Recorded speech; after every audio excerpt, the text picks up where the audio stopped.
Hello, welcome you all my dear students, my lovely lovely प्यारे प्यारे बच्चों। आप सबका स्वागत है फिजिक्स इन मोशन चैनल में। फिजिक्स कोई टैबू नहीं है, don't make it a taboo. बहुत ही आसान सब्जेक्ट है, you can just play with physics. थोड़ा सा हार्डवर्क, थोड़ा सा सिस्टमैटिक स्टडी, फॉर्मूलों को कैसे याद रखना है, शॉर्ट नोट्स कैसे बनाने हैं, लास्ट मोमेंट में रिवीजन कैसे करना है। अगर ये बातें आपको समझ में अच्छे से आ जाती हैं तो बढ़िया एग्जामिनेशन आप दे सकते हैं। कहीं कुछ डरने की जरूरत नहीं है, चाहे वो आप सीबीएसई के लिए प्रिपेयर कर रहे हो, नीट के लिए प्रिपेयर कर रहे हो या जेई के लिए प्रिपेयर कर रहे हैं। बेसिक फाउंडेशन बहुत स्ट्रांग होनी चाहिए, जितनी स्ट्रांग हो उतना बढ़िया है। कॉन्सेप्ट्स को ध्यान से स्टडी करना चाहिए, एनसीईआरटी पे पूरा फोकस बना के रखना चाहिए। हाँ, इस बात से मैं आपकी एग्री करता हूं। कई बच्चों के कमेंट्स आते हैं कि सर एनसीईआरटी की लाइनें समझ में नहीं आती, बहुत कॉम्प्लिकेटेड लिखी हुई है। तो ऐसा है बेटा, उसमें थोड़ा कंप्रेस्ड फॉर्म में लिखा हुआ है, आप उसको इलैबोरेट कर सकते हैं, सिंप्लीफाई कर सकते हैं, अपने खुद के नोट्स बना सकते हैं। जो टीचर्स आपको पढ़ा रहे हैं उनके नोट्स बहुत अच्छे से फॉलो कर सकते हैं, फॉर्मूलों की फ्लो चार्टिंग कर सकते हैं। तो क्या होना चाहिए एग्जैक्ट स्ट्रेटेजी फिजिक्स स्टडी करने के लिए, एनसीईआरटी को मास्टर करने के लिए, और साथ में अलग अलग कॉम्पिटिटिव एग्जामिनेशंस के लिए और भी बहुत डिफरेंट वैरायटी के questions including previous years questions कैसे करने चाहिए, उस सब के बारे में मैं आपसे डिस्कस करना चाहता हूं। तो इन पर्टिकुलरली सबसे पहले जब भी आप किसी भी क्लास में जाते हैं, सबसे पहले अपने टेक्स्ट को पढ़िए। जो टेक्स्ट है, एक बार जो टॉपिक होने वाला है, जैसे सपोज करिए आप ऑसिलेशंस पढ़ना चाहते हैं 11th क्लास में, तो एक बार उसको पढ़ के जाइए। ऑब्वियसली पहली बार अपने आप पढ़ने से वो इतना समझ में नहीं आता, थोड़ा सा हर बच्चे का अपना अपना स्टेट होता है कि भाई कोई 30% एब्जॉर्ब कर लेता है पहली बार में, कोई 20% एब्जॉर्ब करता है, कोई 50% एब्जॉर्ब कर लेता है, कोई 5% एब्जॉर्ब कर पाता है। तो उससे परेशान होने की जरूरत नहीं, आप सीधा पढ़ के जाइए। क्योंकि जब टीचर आपको वो पढ़ाएगा क्लास में, आपके जब वो लेक्चर होगा, तो एटलीस्ट आप उसके टॉपिक्स के नाम तो जानते होंगे, आप उसको एब्जॉर्ब कर पाएंगे, आपने क्या पढ़ा था और अब क्या पढ़ रहे हैं उसको आप कोरिलेट कर पाएंगे।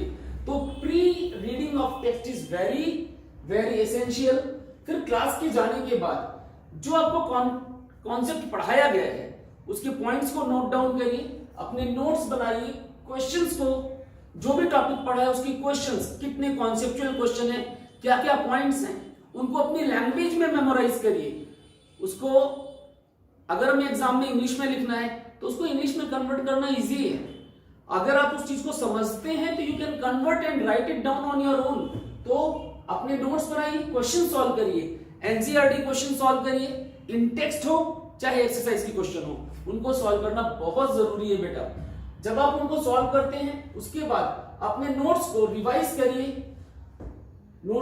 करिए, जितना होमवर्क दिया गया है उसको कंप्लीट करिए, जितने मेन टॉपिक्स हैं और जो मेन पॉइंट्स, इंपॉर्टेंट पॉइंट्स आते हैं उनको हाईलाइट करिए। ये सारी चीजें बहुत जरूरी है।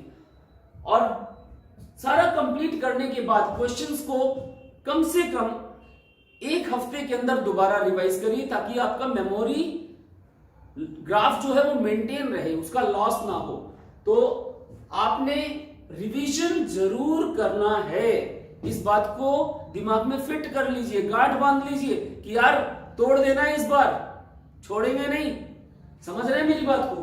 तो इन पर्टिकुलरली अपने आप, जैसे आपने कोई टॉपिक पढ़ा, जो भी टॉपिक पढ़ा अपने आप से क्वेश्चन बनाइए कि भाई इसमें ऐसा कैसे हो सकता है, ऐसा कैसे हो सकता है, लेकिन healthy questions, examination oriented questions, concept oriented questions बनाइए, उनका आंसर दीजिए। अगर 2-4 फ्रेंड्स का, आपका ज्यादा भी नहीं, 2 या 4 बस, 2 3 4, 3 भी है बीच में, ठीक है, तो इनका ग्रुप बना लीजिए, आपस में क्वेश्चंस करिए, एक क्विज टाइप कंडक्ट करिए कि हाँ भाई तूने क्या पढ़ा है, यार तू बता, भाई मैं भी बता रहा हूं। आप अपने दोस्त को टीच करिए, वो एक टॉपिक आपको टीच करे। जब आप किसी चीज को पढ़ाते हैं तो आपका मेंटल लेवल बहुत बहुत और बहुत बढ़ जाता है। तो पढ़ाने की कोशिश करिए, नहीं आता कोई बात नहीं यार, ट्राई तो करेंगे, पढ़ाने की कोशिश करिए कि हाँ ये टॉपिक्स मैंने पढ़े, इनमें ये रिजल्ट्स हैं, इनके ये फॉर्मूले हैं। Are you getting what I want to say? अगर आप ऐसा करना शुरू करते हैं, आप देखेंगे विद इन ए वीक आप अपने लेवल को बढ़िया लेके जाएंगे। You will start playing with physics यार, you will start loving physics and that's what I want. Physics बहुत ही प्यारा सब्जेक्ट है, आपको इससे प्यार हो जाएगा, मजा आएगा आपको। और जिस दिन इससे प्यार हो गया ना, ये आपको सक्सेस की सीढ़ियां चढ़ाता ही रहेगा, आप कभी भी डाउन नहीं आएंगे। अपने 25 साल के एक्सपीरियंस में मैंने बहुत बच्चों को फ्लोरिश होते हुए देखा है। बहुत सारे डॉक्टर्स, बहुत सारे engineers, they have gone through me. और अब ये बातें अभी हम चैनल पे बात कर रहे हैं, जब हम क्लासरूम में पढ़ाते हैं, there are more than 700 students जो हर साल हमसे कोचिंग ले रहे होते हैं। मोर देन 700 स्टूडेंट्स जो हर साल हमसे कोचिंग ले रहे होते हैं। और पिछले 20 से 25 साल, इनफैक्ट 25 से भी ज्यादा हो गए होंगे शायद, जो बच्चे जानते हैं, तो दे have gone successful through us. But the thing is, जो फॉलो करते हैं, बात पे चिपक जाते हैं, उनकी सक्सेस बहुत आसान हो जाती है। और जो फॉलो नहीं करते, थोड़ा टाइम लगता है, फॉलो करने लग जाते हैं। फॉलो तो करना ही पड़ता है, आपको अपने मेंटर की इंस्ट्रक्शंस फॉलो करने भी चाहिए, है ना, अगर आपको आगे बढ़ना है। तो ये सारी स्ट्रेटेजी है। तो बेसिकली मैं आपसे ये डिस्कस करना चाहता था कि एनसीईआरटी फिजिक्स कैसे पढ़ें। तो आते हैं जरा, सबसे पहले go through your NCERT book, make a complete list of derivations, फॉर्मूले, experiments and revise them regularly. और इतना लंबा पोर्शन बार बार रिवाइज करने से अच्छा है कि हम शॉर्ट नोट्स बना लें। हम शॉर्ट नोट्स बना लें, एक कॉपी फॉर्मूला लिस्टिंग की, फॉर्मूला फ्लो चार्टिंग की बना लें। जैसा कि आपने जो भी फॉर्मूले पढ़े हैं, तो इन पर्टिकुलरली इस टॉपिक के, जैसे सपोज करो आप फोर्स पढ़ रहे हो, आप किसी भी क्लास में है, जेई के लिए प्रिपेयर कर रहे हैं, नीट के लिए कर रहे हैं, या स्कूल एग्जामिनेशन के लिए प्रिपेयर कर रहे हैं, उसके हिसाब से उस टॉपिक के जितने फॉर्मूले होते हैं उनके नोट्स अलग से बना के रखिए, तो आपको फॉर्मूला रिवाइज करना इजी रहेगा। उन फॉर्मूलों को मगअप करिए, स्क्रिबल करिए। Self memorisation that is very effective technique, very effective technique. आपको बताया मैंने, टीचिंग, सेल्फ मेमोराइजेशन बहुत इंपॉर्टेंट है। हर टाइम किताब लेके बैठे रहने की जरूरत नहीं है, सेल्फ मेमोराइजेशन करिए। यार आज क्या पढ़ा था? फोर्स पढ़ाया था सर ने, फोर्स पढ़ाया था। फोर्स में क्या क्या पढ़ा था? 3 लॉज पढ़े थे। इन लॉज में क्या क्या बताया लॉज ऑफ मोशन के अंदर टीचर ने? तो वो चीजें आपको ध्यान रखनी है। कौन कौन से फॉर्मूले थे? इंपल्स पढ़ा था तो क्या फॉर्मूला था, रॉकेट प्रोपल्शन पढ़ा है तो क्या फॉर्मूला है, फ्रिक्शन में क्या क्या बातें याद रखनी, कितने कॉन्सेप्चुअल थे, कितने ही होते हैं यार, 40-45 पॉइंट होते हैं टोटल पूरे चैप्टर के अंदर, समझ रहे हैं, 10-12 फॉर्मूले होते हैं, याद कर लो, 2-4 बार रिवाइज करोगे, सेल्फ मेमोराइज करोगे, रट जाएंगे, आपको कॉन्फिडेंस आने लग जाएगा। और जब कॉन्फिडेंस आने लग जाता है ना, और क्वेश्चन बनने लग जाते हैं, मजा आने लग जाता है। जब तक क्वेश्चन नहीं बनते, अगर देखो हम कहते हैं हमसे न्यूमेरिकल नहीं सॉल्व हो रहा, क्यों नहीं सॉल्व हो रहा, उसका फॉर्मूला तो रिकॉल करके देखो। आप कहते हैं सर फॉर्मूला याद नहीं है। यार फॉर्मूला जब याद नहीं किया तो क्वेश्चन कैसे बनेगा? Learn the concept, learn from the roots, learn from the roots. जड़ें मजबूत करिए बेटा, जड़ें मजबूत हो गई, फॉर्मूला याद हो गया, वैल्यू तो पुट करनी है। कई बार डायरेक्ट नहीं होता, इनडायरेक्ट होता है, तो पहले डायरेक्ट की आदत पड़ जाती है, धीरे धीरे इनडायरेक्ट की आदत पड़ जाती है, आपका लेवल बढ़ने लग जाता है। That is the main thing that you have to do and I want you to do it. मैं सचमुच दिल से ये चाहता हूं कि आप सक्सेसफुल हो, तभी मैं आपको ये बातें डिस्कस कर रहा हूं। ये हमारी क्लासरूम में हम लोग हमेशा डिस्कस करते रहते हैं कि भाई ऐसे करो वैसे करो, है ना, बच्चे करते भी हैं और आप भी करेंगे, मुझे पूरा यकीन है इस बात का। और यही यकीन रखते हुए मैं आपसे ये बात डिस्कस कर रहा हूँ। भाई आप इतना प्यार दे रहे हैं इस चैनल को, इतने लेक्चर्स देखते हैं, तो मेरा भी तो फर्ज बनता है ना कि मैं आपकी हेल्प करूं, ठीक है। और हाँ, अगर अभी तक आपने सब्सक्राइब नहीं किया है चैनल को तो सब्सक्राइब कर लो ना, सब्सक्राइब करिए, लाइक बटन प्रेस करिए, हमें भी मोटिवेशन मिलता है। We are also human beings, teacher है तो क्या हुआ, वी ऑल्सो गेट मोटिवेटेड, है ना। आपको जैसे मोटिवेशन मिलता है किसी चीज से, हमें भी मोटिवेशन मिल सकता है। अपने छोटे भाई बहनों को, जो आपके फ्रेंड्स हैं, उनको रिकमेंड करिए चैनल, है ना। और अगर किसी चीज की आपको जरूरत है, किसी पर्टिकुलर टॉपिक की, आप कमेंट्स में मेंशन करिए, I will surely help you out, I am there to help you out, I want to help you out.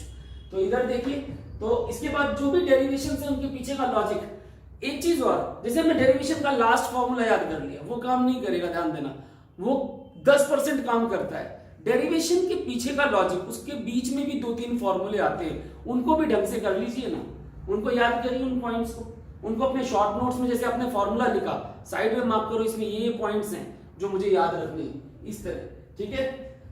Numerical part आपके कॉन्सेप्चुअल और फॉर्मूले याद होने के बाद ही सॉल्व होगा और धीरे धीरे उठना शुरू हो जाएगा। क्लियर? तो आपका कॉन्सेप्ट भी और न्यूमेरिकल भी दोनों ही सुपर स्ट्रॉन्ग होने चाहिए, ठीक है। अगर आप सीबीएसई के लिए प्रिपेयर कर रहे हैं तो कंप्लीट करने के बाद सीबीएसई सैंपल पेपर को देखिए। जैसे कि मैंने फर्स्ट टर्म का सैंपल पेपर जब आपसे डिस्कस किया था, याद होगा, एग्जाम से पहले मैंने काफी एक क्वेश्चन बताया, उसके साथ काफी सारे पॉइंट्स बताए कि भाई ये क्वेश्चन है, सीबीएसई ने निकाला है सैंपल पेपर में, इससे रिलेटेड ये पॉइंट्स हैं और ये एग्जाम में आ सकते हैं। और आपने देखा है, कई बच्चों ने देखा है 80% पेपर उसी मैचिंग पे आया है और बच्चों ने सॉल्व भी किया है। बहुत बच्चों के 35 on 35, 34, 33 बहुत बच्चों के मार्क्स हैं। तो इट टोटली डिपेंड्स कि आपने कितना इफेक्टिवली उसको ग्रैब किया है। हर चीज ऐसा नहीं होता कि हम देख रहे हैं यार थोड़ा टफ जा रहा है इसको छोड़ दो, ऐसा नहीं है। सब्जेक्ट के लेवल पे हम अपने आप को अपग्रेड करें, वो है टाइम की जरूरत। और हार्ड वर्क से ज्यादा स्मार्ट वर्क जरूरी है। जो स्मार्ट वर्क, जो टेक्निक्स है, स्मार्ट टेक्निक्स, वो बहुत मैटर करती हैं आपकी सक्सेस में, ठीक है ना बच्चों। तो सैंपल पेपर सॉल्व करिए, कम से कम 5 फुल लेंथ टेस्ट दीजिए, अपना सिलेबस टाइमली लास्ट डे में ही कंप्लीट करना कि यार परसों एग्जाम है, आज 2 रात तो नहीं सोऊंगा, ऐसे नहीं यार, पहले इसको कंप्लीट कर लो। लास्ट के 4 दिन, जो 3-4 दिन बचते हैं ना, उसमें सैंपल पेपर सॉल्व करना है। और सिर्फ सॉल्व नहीं करना है, उसमें अपनी मिस्टेक्स को एनालाइज करना है कि भाई क्या गलतियां हो गई, दोबारा नहीं करूंगा, हो गई तो हो गई, दोबारा नहीं करूंगा ये गलती। आप समझ रहे ना मेरी बात को? इस बात को आपने गांठ बांध लेना है। जब आप सैंपल पेपर को सॉल्व करेंगे और एनालाइज करेंगे, अपनी मिस्टेक्स को रियलाइज करेंगे, जो टॉपिक बार बार गलत हो रहा है उसको पूरा पढ़ जाइए, चाट जाइए, उसको सोचने की जरूरत ही नहीं है, बार बार रिवाइज करेंगे, आप देखेंगे आप एकदम आउटस्टैंडिंग परफॉर्मेंस देंगे। मैं भी खुश होऊंगा आपकी सक्सेस को देखते हुए। आप बताओगे मुझे, मैं एक्सपेक्ट कर रहा हूं कि आप बताओगे मुझे कि सर आपकी बात हमने फॉलो की, हमें कितना बेनिफिट हुआ। तो ये चीजें आपने ध्यान देनी है, ठीक है।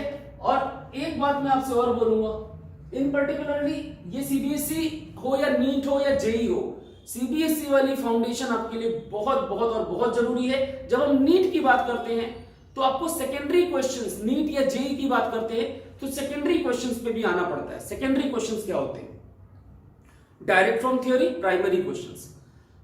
थ्योरी पढ़ा, फॉर्मूले बनाए, न्यूमेरिकल्स बनाए, न्यूमेरिकल्स करने के बाद हमें कुछ लॉजिक नए समझ में आते हैं। जब आप किसी टॉपिक को 4 से 5 बार कर लेते हैं, आप देखेंगे उसमें आपको कुछ नया समझ में आने लग जाएगा, कुछ नया समझ में आने लग जाएगा। एग्जामिनर का वो रोज का काम है, उसको वो नया पहले से मालूम है, हम लोगों का भी वो रोज का काम है, वो नया हमको मालूम है। लेकिन जब तक आप अपने दिमाग से उस नई चीज को नहीं निकालेंगे और उसको नहीं समझेंगे तो आप सेकेंडरी लेवल के क्वेश्चन नहीं सॉल्व कर पाएंगे। सेकेंडरी जो कॉन्सेप्चुअल होते हैं या सेकेंडरी जो न्यूमेरिकल्स होते हैं, 2-3 फॉर्मूलों को 4-5 टॉपिक्स को मिला के जो बनते हैं, वो तभी बनेंगे जब आपने पूरा का पूरा कॉन्सेप्ट बहुत अच्छे से प्रिपेयर कर रखा है। तो इन पर्टिकुलरली अगर हम नीट की बात करें तो जो क्वेश्चंस होते हैं थ्योरी ओरिएंटेड, वो 15 से 20 क्वेश्चन होते हैं आपके। न्यूमेरिकल और डेरिवेशन बेस्ड भी 15 से 20 होते हैं। लॉजिकल कॉन्सेप्ट जो होते हैं 5 से 10 होते हैं। और जो क्रिटिकल कॉन्सेप्ट होते हैं, जो डिसीजन मेकिंग फैक्टर होते हैं कि भैया आपको कौन सा कॉलेज मिलेगा, वो आपके 5 से 10 होते हैं। These are very difficult questions जो डिसाइड करते हैं कि भाई टॉपर कौन होने वाला है।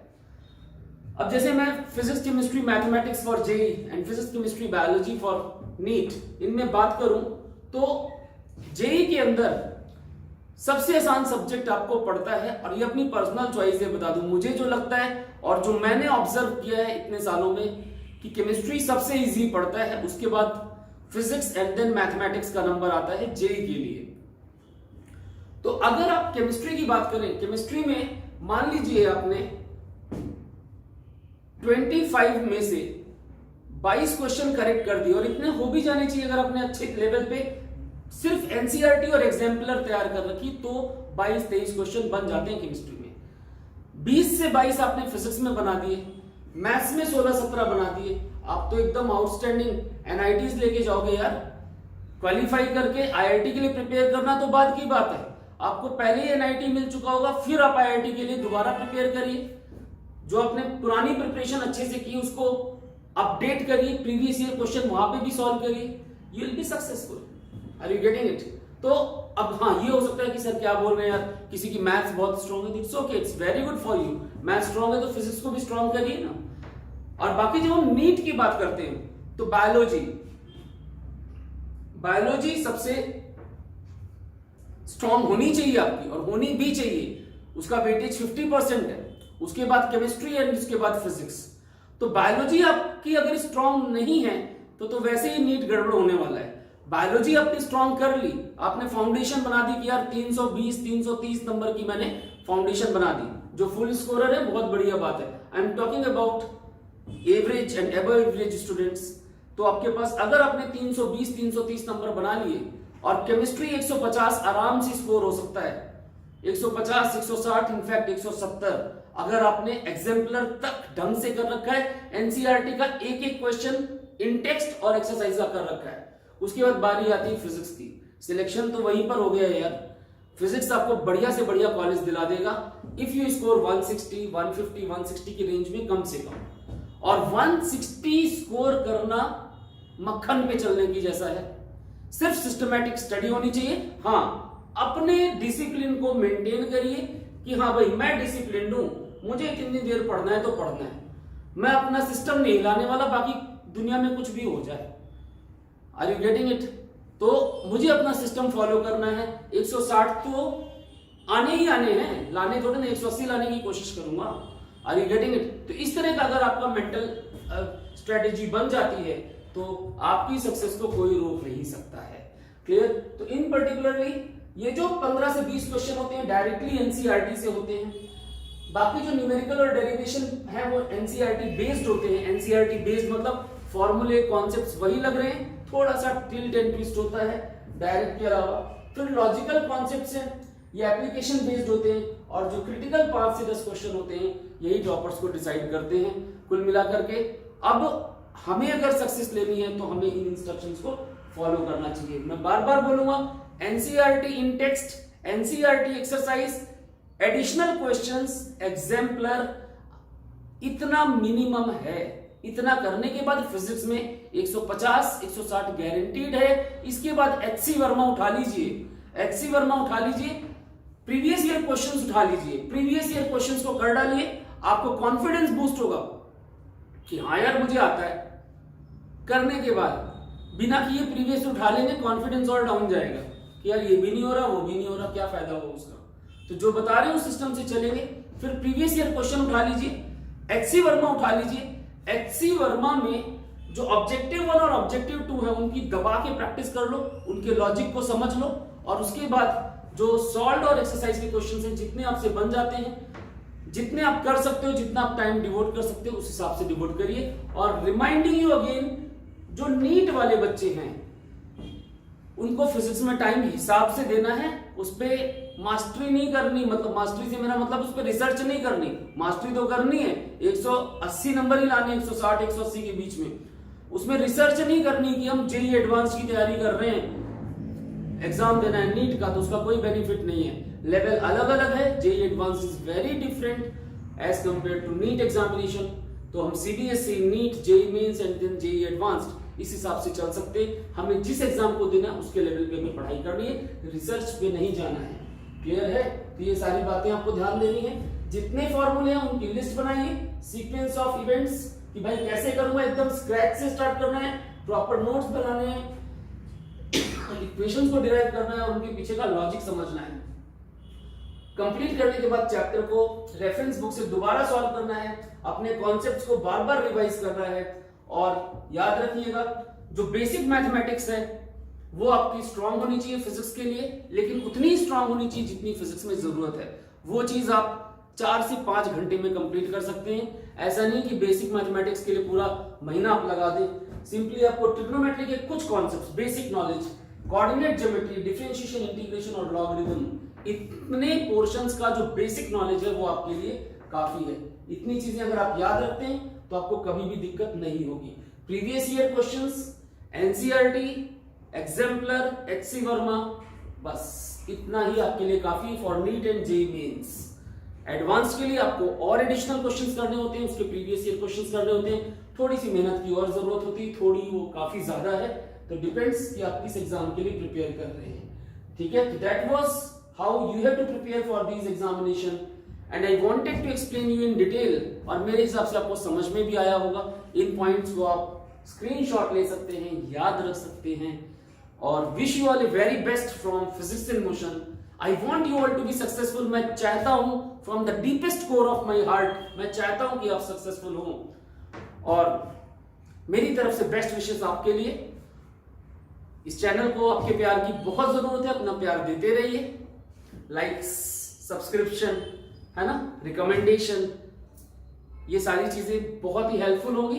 एंड जो भी आप कमेंट देंगे सब्जेक्ट से रिलेटेड कि सर इस चीज की जरूरत है, तो I am always there to help you out. You can join our Telegram channel, WhatsApp link भी दे रखा है मैंने वीडियोस में, डिस्क्रिप्शन में दे रखा है, तो ये सारी चीजें आप ज्वाइन कर सकते हैं, अपने कमेंट्स दे सकते हैं, आपको जो जरूरत है that I am ready to provide you.